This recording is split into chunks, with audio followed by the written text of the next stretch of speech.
Hi, guys. Welcome back. Today, we will be getting to know a character who had super strength, he had super long hair, and he's considered a superhero. And I'm talking about Samson. So just sit tight as we get into the biography of Samson here on Heroes 2.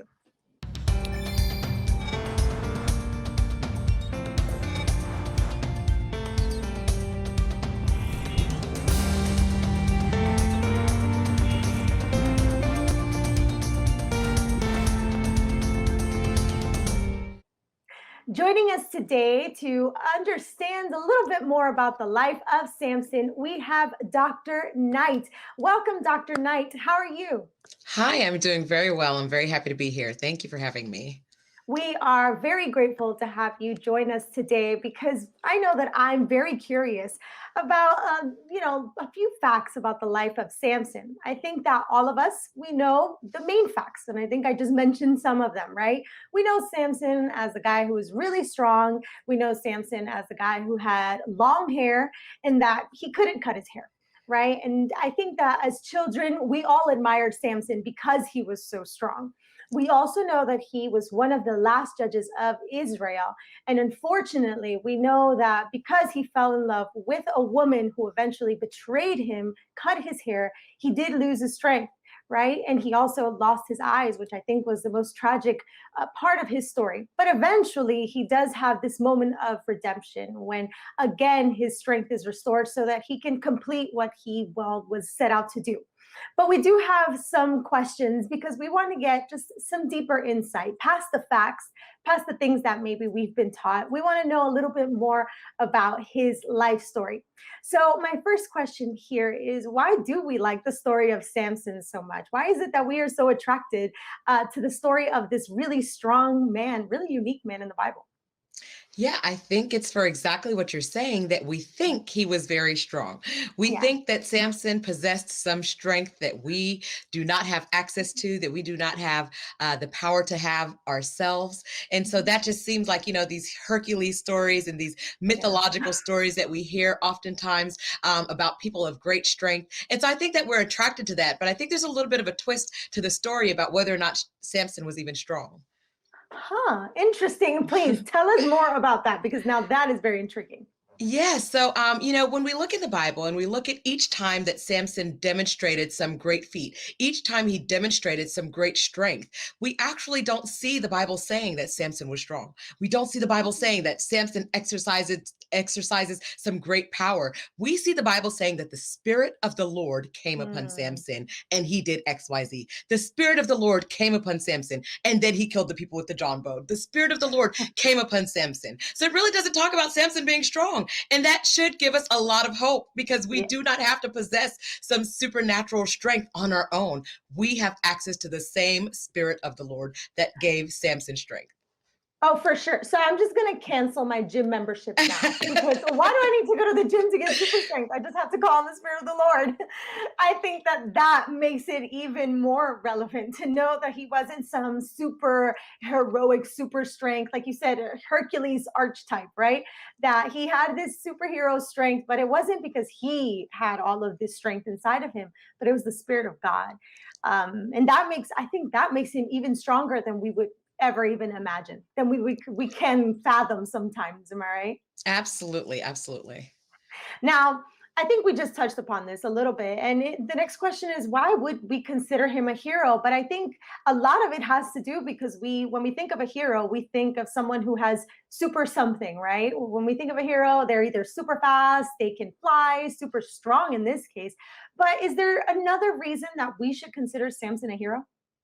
Yeah, so even for the Spirit of the Lord to come upon him, he had to submit himself in some way. Mhm. Samson had to submit himself. And also, his story is kind of awesome. I mean, the fact that the angel of the Lord appeared to his parents and were like, look, you're going to have a child, and your child is going to help deliver your entire people group from the Philistines, your enemies, right? Mhm. And so I think that that alone is something that's like, wow, there's something special here. There is something going on where God ordained, even before he was born, before he was even Mm, conceived, God had a plan for Samson's life. So to me, there's a heroic part there just from submitting yourself to the Lord and the ways of the Lord. It talks about how he took the Nazarite vows, right? And his parents, yeah. his mother took the Nazarite vows, even when she had him in her womb, which is that she couldn't drink and they couldn't have carcasses around them. So I'm assuming they were probably vegetarian, right? So they had like this Oh, whole health message thing that they were pretty committed to. And I think that it still takes submitting yourself to God. So there's still some heroics there. definitely. I think that that's something that once we get past maybe that childlike view that we might have about Samson, I think most of us might still be stuck on the image of, like you we mentioned before, this like strong Yeah. Samson. But I think that as we grow up, and as we experience life for ourselves, we realize that what makes him a real champion is, like you just said, the fact that he was able to submit himself to the will of the Lord and Yeah. to let God guide him in every aspect of his life, which then kind of Well, brings, you know, kind of. I was just going to say that, which then brings us to the next question. And the next question has to do with just that what is it that he struggled with? I know that we can kind of say a few of the things. We can say, in general, maybe he struggled with women or he struggled with this. But what was the root? What was the real thing that he did struggle with? Yeah, so quite often, I think an area that we are strong can also be an area of weakness for us. And so, Mm, yes, he submitted himself at some times. He submitted himself, and the Spirit of the Lord came upon him and used him mightily. Wonderful. And then mhm. there were some times, like when he went down to Timnah and he saw something in the enemy's camp that caught his eye. That's what the word of God says. Samson Mm, went down and he saw a woman that caught his eye. He did mhm. not submit himself to the Lord. But the awesome thing about Samson is that even in his foolishness, even in his refusal to fully submit to God, there were so many aspects that show us God was still at work. In fact, that's exactly what the Bible says. It says that his parents didn't even know it when he asked for this Philistine woman. His parents did not know it, but God was working, and he was working to Mm. create an opportunity for freedom for his people through Samson's foolishness, through his bad decision making. God was still working something out. So that gives me a lot of hope because I don't always submit the way I ought to, right? But God is still at work, and that is the beauty of his story. Yeah, I think that definitely, like, thinking about our own lives now, and it might be easy to say, well, why didn't Samson submit? Like, how, sometimes we might be very harsh with him, but it's like, yeah, sure, maybe we don't fall, for a man or a woman the way that Samson felt, but there are other aspects in our lives where something caught our eye or caught our attention and eventually led us to disobey God, right? Absolutely. And so that I think is the relatable part where we can really look at our own stories and recognize how Yeah. God is still at work in our own stories, especially when it's something that seems to be going against, like when we know that we have done something that God has not called us to do. We know we have not consulted God about it. We know we're just following our own desires. And here is Mhm. God still at work in our situation. And I think the awesome part about it as well is that it says his parents, his mother and father did not know it. They had committed their ways to the Lord. They had Mhm. committed their child to the Lord, right? And so they were in Mhm. contact with the Lord, and still they could not see how God could possibly work in this situation. And I think it gives us hope, even for other people that we might love in our lives, who we're Yeah. praying for them. And it just seems like God is not working. God is not doing the thing and delivering them in the way that we expect that God would. And yet the Bible Mm. tells us God was working. God was at work in this, even in his decision, because he was looking for an opportunity against the Philistines. He was looking for an opportunity once again to set his people free. And so that's encouraging for me. Yeah, definitely. I think that's something that I'm getting from everything that you're sharing with us right now is that maybe we look at this story and it almost feels like a very tragic story, right? We almost feel like, well, look at him. He could have done such great things and it really didn't pan out completely. But to know that there is that aspect of the story where God was still working, I think makes it a very hopeful story for all of us because no matter what situations we're in, no matter how many times we might stray, we can have faith that God is still working with us and through us. Yeah, and actually, another thing that gives me a lot of hope about his story is way down there in Hebrews, in the Hall of Fame of faith, Yeah. right? Samson's name is there. Mm, Samson, who was not at all, it seemed, on track with everything that God had called him to, who mm, died, right? Pushing the pillars apart. And it's like, well, oftentimes we try to figure out whether or not if somebody, has died by suicide, whether or not they would go to heaven and whether or not we do not know the plans of God. If mm, Samson didn't know that Hebrews chapter 12 and 13 and 14, he didn't know that Hebrews would be, including his name down there somewhere. And yet mm, we are able to see that down the line, God knew ahead of time that there would be his name down there in the Hall of Fame of mm. faith. Right. And so that's also encouraging for me. We never know what story is being written about our own lives right now. We are to be Yes. living epistles. And if we're going to be living epistles, that means our story is going to somehow impact other people's lives. And we don't know whose lives it might impact. We don't know that the Hebrews chapter 13 of our own lives, the Hebrews chapter 11, Mm, right, of our own lives, we don't even know that those things are coming. But we ought to rest in the fact that our lives have as much significance as well, as long as we continue to have faith, as long as we continue to submit ourselves to the Lord. And yes, Samson messed up. He wasn't always perfect, but God was still at work, even in his imperfections. amen. You just gave us a whole sermon. What a powerful, powerful message using the life of Samson.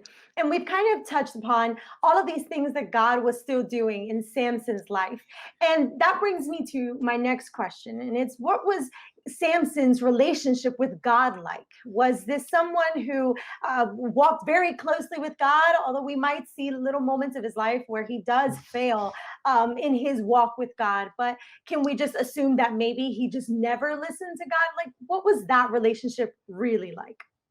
I have to assume that it wasn't that he never listened to God. Hmm. I have to assume that at some points he listened to God, and just Hmm. like us, at some points he does not, or he did not Yeah. always listen to God. And so I don't know that his relationship with God was very much different than our own. I think that oftentimes we try to look at behaviors and establish relationship through just behaviors. If I were looking just at his behaviors, I would say this guy has no relationship with God. If I'm just Mm, standing on the yeah. outside looking in, I would say there's no way. And yet, once again, we see the evidence down in Hebrews that, yeah, he had a relationship with God. Otherwise, he wouldn't be listed as someone who had great faith. And so, Hmm. I have to judge it based on what the Bible is telling me about his faith, because we're talking about faith in God. And I think that he got that established even from his parents. One of the things that I thought was really interesting about Samson's parents, even, and oftentimes the parents, kind of pass down their tradition of faith in the God of Israel, right? And so one of the things that I thought was interesting was that his parents would say to this angel that visited them, when these things come to pass. Not if, not should it happen, but when these things happen. And I think that Samson had a very, very much a when God comes through type attitude as well. Not a if. He was not concerned about whether or not he would push down those pillars. He was not concerned about whether or not he would kill all of those people with the jawbone of the donkey. He wasn't. It was a when attitude, not an if attitude. When the Mm. when God brings it to pass. And so I think that he had a relationship of faith that said when God does this thing, not if God does this thing. Oh, that's very, very powerful. The fact that he walked in his own life, just very sure that it was never a question if something was going to happen. It was all about timing. It was all about when. And that brings us to our last question. I'm a little bit sad to realize that we're down to the last question, just because I feel like there's just so much we can unpack about the story of Samson, so much that we can learn. And we have been talking about all these different things that happen in Samson's life, how God continued to come through and work through Samson's life, how Samson is so much like us. So, what can we take from Samson's life and apply to our own lives? So one thing that I think about parents. Maybe it's because I'm getting a little older myself, but I think about parents not necessarily attaching themselves to outcomes, but that's probably for all of us. And when I say Yeah. not attaching yourself to outcomes, I mean the things that we can see with our physical eyes, the senses even that we have, our physical senses, not attaching yourself to what you believe the outcome has been, right? If we look at Samson's life purely from how did his life end, we will say, wow, he died and he perished in that, temple. He pushed down the pillars and man, what an ending to his life. And I do believe that Samson's life was cut shorter than it had to be Yeah. because of his disobedience, maybe because he chose not to fully submit himself, right? But Mhm. at the end of the day, I still take away that message of God being at work. I take away the message of God knowing the end from our end from our beginning. Like the fact that God knows the Hebrews, chapter 13 of your life is being written. The Yeah. fact that God knows what's being penned right now in history books about your life and the impact you will have on the next generation. And that doesn't even mean if you have children, you might not have your own children. You are still impacting other people's lives every single day. And sometimes we might think to ourselves, but the pillars are coming down. The job is ending, but the marriage Oh, is ending. And all of these things seem to be crumbling around us, but God is still at work. And so to me, that is something that we can take and we can glean from the story and say, you know what? At the end of the day, God is still at work in my life. At the end of the day, God is still writing a story that I have not even seen the ending of, but I know it will glorify him in the end. So those things excite me. mm. Incredible. I feel Yeah. like you just came in here and decided that you were going to talk about Samson in such a way that you're going to completely change who my favorite Bible character is. I think that now I'm going to start looking at Samson in a much more favorable light. I think that we've been a little bit harsh with Samson. We've seen him only for his faults. And I mean, how sad is it that we've only seen him for his faults, knowing that we fall so many times, that we Yeah. fail, we fall short, we don't do what we're supposed to, we don't listen to God, we ignore his voice. But ultimately, if we can just hold on to the hope that God is still at work, now we don't know who we could be impacting in our lives, in our daily lives, right? As we walk around in the world, just kind of doing our own thing, just to keep in mind that God is working in every relationship that we have. So thank you so much, Dr. Knight, for joining Yeah, us today. absolutely. Thank you so much for all of the powerful insight that you gave us. You gave us a word, and I'm sure that we're going to take this word and just harbor it in our hearts. So thank you so much. Absolutely. Thank you for having me. And for everyone who is watching, this has been another Heroes biography, a powerful one at that. So make sure that you continue to come back and tune in and watch more of our Heroes biography. And until next time, we will see you right here during the month, just learning more about all the heroes that you can find in Heroes 2.